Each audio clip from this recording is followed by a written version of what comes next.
Movie की शुरुआत होती है और हमें एक छोटा सा बच्चा दिखता है जिसका नाम सैम होता है। उसके माता पिता की मौत हो चुकी होती है, जिस वजह से वह अंदर से पूरी तरह टूट चुका होता है।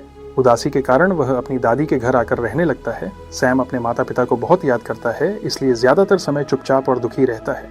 उसकी दादी बेहद प्यार करने वाली और देखभाल करने वाली होती है, जो सैम का पूरा ख्याल रखती है। लेकिन सैम अभी भी वहाँ ठीक से एडजस्ट नहीं कर पा रहा था। तब उसकी दादी उससे कहती है कि वह उसके लिए एक पेट लेकर आएगी ताकि वह उसके साथ खेले और उसे अपना दोस्त बना सके। कुछ ही दिनों बाद उसकी दादी सैम को एक छोटा सा माउस गिफ्ट करती है। चूहा पाकर सैम बहुत खुश हो जाता है और अपना ज्यादातर समय उसी के साथ बिताने लगता है। वह अक्सर दादी से कहता था कि चूहे कितनी मस्ती से रहते हैं, बिना किसी टेंशन के बस खेलते रहते हैं। एक दिन सैम अपने कमरे में चूहे के साथ खेल रहा होता है। तभी बाहर से एक चुड़ैल उसे अजीब नजरों से देख रही होती है। इसी बीच सैम की दादी की तबीयत अचानक खराब हो जाती है, लेकिन थोड़ी देर में सब नॉर्मल हो जाता है। दादी सैम से कहती है कि चलो बाहर घूम आते हैं। दोनों एक ग्रोसरी स्टोर में शॉपिंग करने पहुंचते हैं। वहीं सैम कुछ पल के लिए दादी से अलग हो जाता है। तभी एक महिला उसके पास आती है, जो असल में वही चुड़ैल होती है और उसे चॉकलेट देती है। वह सैम को प्यार से बुलाती है और उसे अपने काबू में करने की कोशिश करती है, यानी उसे हिप्नोटाइज कर रही होती है। उसके पास एक अजीब सा सांप भी होता है। तभी सैम की दादी वहां पहुंच जाती है और उसे आवाज देती है। दादी को देखते ही सैम उनकी तरफ दौड़ पड़ता है और चुड़ैल फौरन वहां से चली जाती है। घर आकर सैम दादी से बताता है कि स्टोर में वह औरत उससे बहुत अजीब तरीके से बात कर रही थी और उसे तरह तरह की टेस्टी चॉकलेट दे रही थी। सैम बताता है कि वह औरत उसे बार बार बात सुनने को कह रही थी और उसके पास एक सांप भी था। ये सुनकर दादी समझ जाती है और कहती है, बेटा वो एक चुड़ैल थी। इसी वजह से हम मना करते हैं कि किसी अजनबी से कुछ भी लेकर मत खाया करो, क्योंकि उसमें कुछ मिला हो सकता है। अगर वो सच में चुड़ैल थी तो उसका मकसद तुम्हें फंसाना ही रहा होगा। फिर दादी अपने बचपन की एक कहानी सुनाने लगती है। वह बताती है कि जब वह करीब 10 साल की थी और अपनी एक दोस्त के साथ कहीं जा रही थी, तभी चलते चलते उसकी दोस्त अचानक गायब हो गई। जब मैंने उसे देखा तो एक अजीब सी औरत उसे चॉकलेट दे रही थी। वो कोई साधारण औरत नहीं बल्कि चुड़ैल थी, बल्कि यूं कहूं कि चुड़ैलों की सरदार थी। ये देखकर मैं अपनी दोस्त को लेकर तुरंत वहां से चली गई। लेकिन अगले ही दिन जब मैं माँ के साथ पोनी करवा रही थी, तभी मेरी आंखों के सामने ही मेरी दोस्त एक चिकन हैन में बदल गई। लगता है उस चुड़ैल ने उस पर कोई जादू कर दिया था, या फिर उस चॉकलेट में ही कुछ मिला हुआ था। इसी वजह से मैं बचपन से ही चुड़ैलों से दूर रहती हूँ। और तुम भी आगे से इनसे कोई चीज मत लेना, इनसे दूर ही रहना। अगर कोई भी पास आए तो तुरंत मुझे बताना। सैम की ग्रैंड मदर कहती है, बेटा हमें जल्द यहाँ से निकलना होगा, क्योंकि हमारा घर अब विचेस की नज़र में आ चुका है। वो सबसे पहले गरीब लोगों पर ही हमला करती है। उनके घर से थोड़ी ही दूर एक 5 स्टार होटल था, जहाँ ग्रैंड मदर की पहचान थी। होटल के मैनेजर से उसकी अच्छी जान पहचान थी, इसलिए उसने उनके लिए एक छोटा सा कमरा दिलवा दिया। आखिरकार ग्रैंड मदर और सैम उस होटल में शिफ्ट हो जाते हैं। लेकिन तभी एक अजीब बात होती है। देखते ही देखते कई सारी विचेस उस होटल में आ जाती है। दरअसल उनकी वहां एक मीटिंग थी और उसके बाद उन्हें एक आलीशान डिनर करना था। सारी विचेस बेहद फैशनेबल थी। वो आकर सीधे होटल मैनेजर से मिलती हैं और कहती हैं, आप जानते हैं हम कौन हैं, मीटिंग के लिए हमें थोड़ा सा हॉल चाहिए। दरअसल उन सबका प्लान ये होता है कि या तो सारे बच्चों को किडनैप किया जाए, या फिर उन्हें ऐसी चॉकलेट दी जाए जिसमें जादुई पॉइजन मिला हो। उसे खाते ही बच्चे जानवरों में बदल जाए। उनका मानना था कि आजकल के बच्चे बहुत बदतमीज हैं और इस दुनिया के लायक नहीं। और क्योंकि उनके पास बच्चों को अलग अलग चुनने का समय नहीं था, इसलिए वो सभी बच्चों को टारगेट करने का फैसला करती हैं। इसी बीच रात हो जाती है और सैम अपनी ग्रैंड मदर से बातें कर रहा होता है। बाहर जोरों से बारिश हो रही होती है। तभी सैम पूछता है, दादी विचेस दिखती कैसी हैं? दादी कहती है, बेटा उनकी उंगलियां बहुत लंबी होती हैं और नाखून बेहद गंदे। इसी वजह से वो हमेशा ग्लव्स पहनती हैं। उनके बाल भी अच्छे नहीं होते, इसलिए वो विग लगाती हैं और वो बड़े बड़े हैट भी पहनती हैं। ये सब सुनकर सैम और ज्यादा डर जाता है। ऊपर से बाहर तेज तूफान चल रहा होता है। सुबह होने पर सैम बोर हो जाता है तो अपने पेट माउस को लेकर खेलने के लिए हॉल में चला जाता है। लेकिन तभी वहां वही सारी विचेस का ग्रुप आ जाता है जो मीटिंग के लिए आया था। उन्हें देखते ही सैम घबरा जाता है और छुप जाता है। तभी उनमें से एक बड़ी विच को किसी खुशबू का एहसास होने लगता है, लेकिन उसे कोई नजर नहीं आता, इसलिए वो मीटिंग शुरू कर देती है। सारी विचेस कुर्सियों पर बैठ जाती हैं और सामने उनकी सबसे बड़ी विच खड़ी होती है।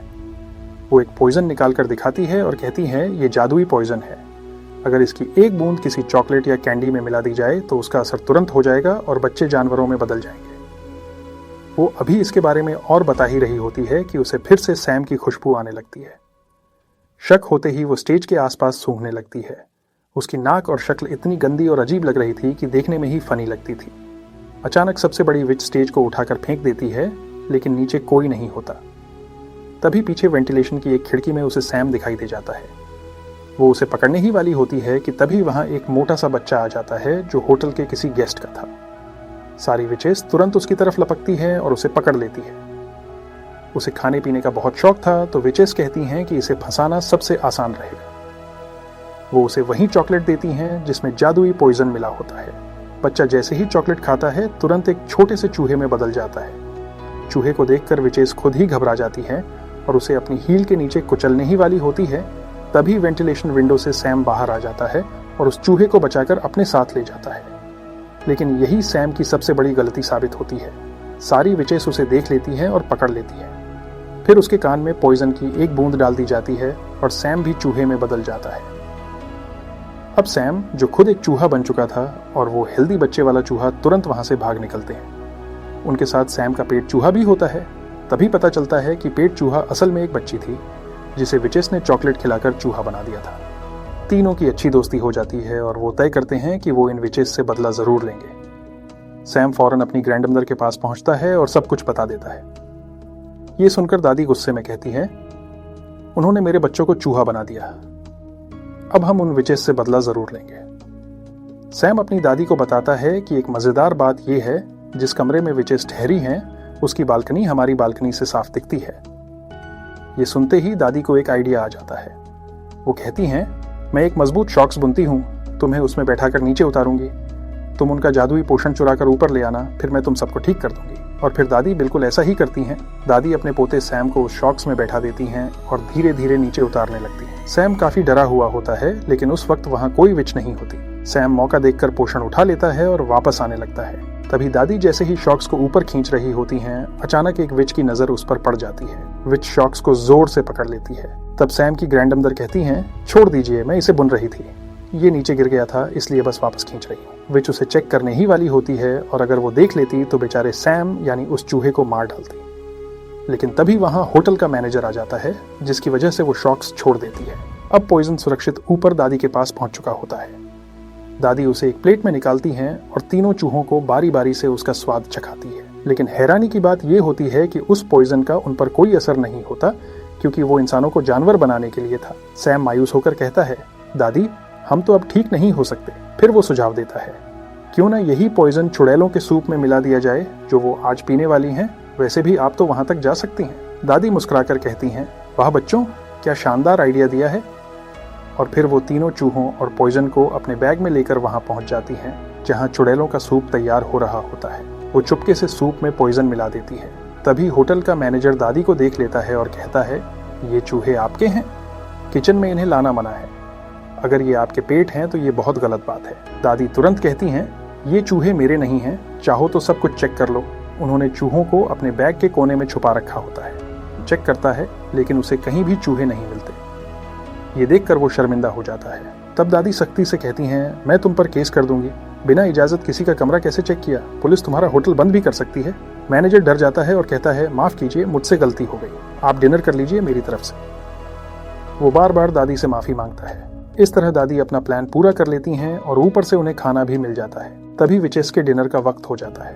वो सूप उन्होंने सिर्फ अपने लिए ही बनवाया था। सबसे मजेदार बात यह होती है कि वही सूप पीकर वो खुद ही चूहों में बदल जाती है। जैसे ही विचेस सूप पीती है, देखते ही देखते सारी विचेस चूहे बन जाती है। ये सब देखकर दादी बहुत खुश हो जाती है और मुझे भी ये नज़ारा देखकर मजा आ रहा था। वहां के सारे वर्कर्स और दादी मिलकर उन चूहों को मारने लगते हैं। लेकिन एक बुरी बात यह थी कि सबसे बड़ी विच ने अभी तक सूप चखा ही नहीं था, इसलिए वो चूहे में नहीं बदली। तब तीनों चूहे मिलकर एक चाल चलते हैं। बड़ी होशियारी से वो एक ट्रैप उसके हाथ की उंगली में फंसा देते हैं। दर्द से वो चुड़ैल चिल्लाने लगती है। उसी मौके पर वो जल्दी से उसके मुंह में पॉइजन डाल देते हैं और देखते ही देखते वो भी चूहे में बदल जाती है। वो बाकी चूहों से थोड़ी बड़ी होती है। सब मिलकर उसे एक ग्लास के कप में बंद कर देते हैं। फिर दादी एक बिल्ली को उस चुड़ैल चूहे के सामने छोड़ देती है। अब वो बिल्ली उसे मारे या खा जाए, ये किस्मत पर था। दादी बेहद खुश होती हैं और तीनों चूहों को अपने बैग में डालकर होटल से बाहर निकल जाती है। अब उन्हें विचेस का कोई डर नहीं रहता, वो अपने घर में आराम से रह सकती थी। बाहर हम देखते हैं कि हेल्दी बच्चे के पेरेंट्स बहुत परेशान होते हैं कि हमारा बेटा कहाँ चला गया, लेकिन उसकी माँ बहुत ही बुरी थी। वो कभी अपने बेटे से प्यार नहीं करती थी। जब उसका बेटा चूहे की आवाज़ में बोलता है तो वो डर जाती है और कहती है, इसे तुम ही रखो, मैं नहीं रखने वाली। चूहा भी शांत होकर कहता है, ठीक है, कम से कम मुझे मेरे दोस्त तो मिल गए, और शुक्र मनाता है कि ऐसे लोगों से उसकी जान छूट गई। आखिरकार दादी तीनों चूहों को अपने साथ ले जाती हैं। दादी उन्हें प्यार से खाना खिलाती है। तीनों चूहे अपनी नई जिंदगी और नई दोस्ती से बेहद खुश होते हैं। दादी भी उनका पूरा ख्याल रखती है। मज़ेदार बात यह थी कि अब वो कभी इंसान बनना ही नहीं चाहते थे। वो खेलते, मस्ती करते और ज़िंदगी को एंजॉय करते थे। दादी उन्हें देखकर खुश होती रहती है और इसी के साथ इस मूवी की हैप्पी एंडिंग हो जाती है।